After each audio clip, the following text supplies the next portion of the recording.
నేను కూడా ఇదే హౌస్లో చాలా బాధపడిన సందర్భం రోజు ఉంది. మెంబర్స్ అందరం ఉన్నాం.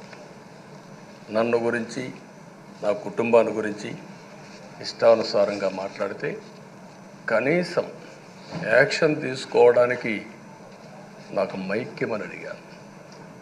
మేము నిరసన తెలియజేసి ఎడతామని మైక్ అడిగితే మైక్ ఇవ్వలేదు. ఇవ్వకుండా మీరు చూస్తే మామూలు సంఘటన కాదు. ఆ రోజు నేను ఒక మాట చెప్పాను, ఇది గౌరవ సభ కాదు, మీరు నాకు మైక్ కూడా ఇవ్వడం లేదు, మైక్ ఇవ్వకపోయినా నేను స్టేట్మెంట్ ఇవ్వాలి కాబట్టి ఇచ్చేడతాను రికార్డు కోసం అని చెప్పి గట్టిగా లేచి ఇదే సీట్లో కూర్చొని ఆ రోజు నేను చెప్పింది అదే వర్డ్స్ మీకు రిపీట్ చేస్తున్నాను. నేను స్టేట్మెంట్ ఇవ్వాలనుకున్నాం, మీరు మైక్ ఇవ్వకుండా చేశారు. అయినా నాకు బాధ లేదు. మళ్ళీ చెప్తున్నా, ముఖ్యమంత్రిగానే ఈ హౌస్కు వస్తాను తప్ప అదర్వైజ్ రాజకీయాలు అవసరం లేదు. ఇది ఒక గౌరవ సభ కాదు. ఇలాంటి గౌరవ సభలో నేనుండనని మరొక్కసారి చెప్తూ మీకు నమస్కారం.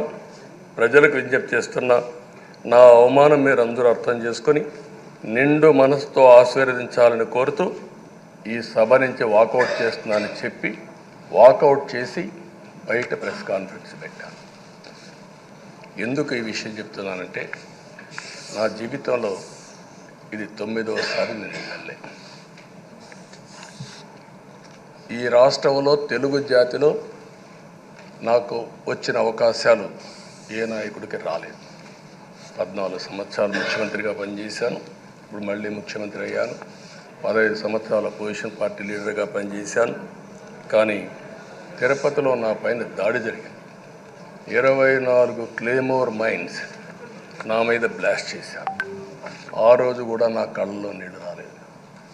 మొట్టమొదటిసారిగా ఎలాంటి సంబంధం లేని నా సతీమణి పైన ఆరోపణలు చేశారు. ఆ ఒక్కరిపైన కాదు, ఈ రాష్ట్రంలో ఆడపడుచులందరిపైన, గౌరవంగా బ్రతికే ఆడబిడ్డలందరినీ అవమానం చేయడం, సోషల్ మీడియాలో పెట్టడం, క్యారెక్టర్ అసాసినేషన్ చేయడం, ఇలాంటి చాలా సంఘటనలు జరిగాయి. దానికి పరాకాష్ఠగా ఆ రోజు శాసనసభ్యులు కానీ,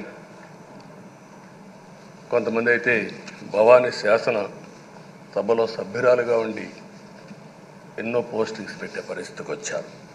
అలాంటి సంఘటనలు చూసిన తర్వాత ఫస్ట్ టైం నా జీవితంలో ఆడబిడ్డల కోసరం ఇలాంటి హననాన్ని చేశారని బాధపడుతూ కంటతడి పెట్టాను.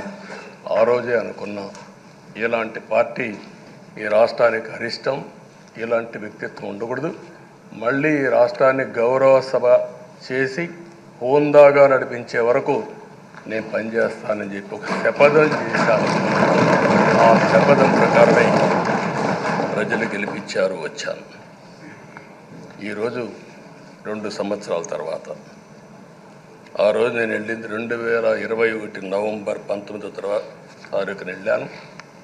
నిన్న మీ అందరి ఆశీస్సులతో, ప్రజలందరి యొక్క ఆమోదంతో ఈ సభలోకి ఎంటర్ అయ్యాం. నాకు జరిగిన అవమానం కానీ, ఆడబిడ్డలకు జరిగిన అవమానం కానీ భవిష్యత్తులో ఎవరికీ జరగకుండా కాపాడే బాధ్యత ఈ అసెంబ్లీ తీసుకోవాలని అందరినీ కోరుకుంటున్నాను. నా గౌరవాన్ని కాపాడిన ప్రజానీకానికి మరొకసారి మనస్ఫూర్తిగా ధన్యవాదాలు, అభినందనలు. నా జీవితాంతం రుణపడి ఉంటా. మళ్ళీ నాకు జన్మనంటే తెలుగువాడుగా పుట్టాలని, తెలుగు గడ్డ రుణం తీర్చుకోవాలని నా ఆకాంక్ష. తప్పకుండా ఇచ్చేస్తాను.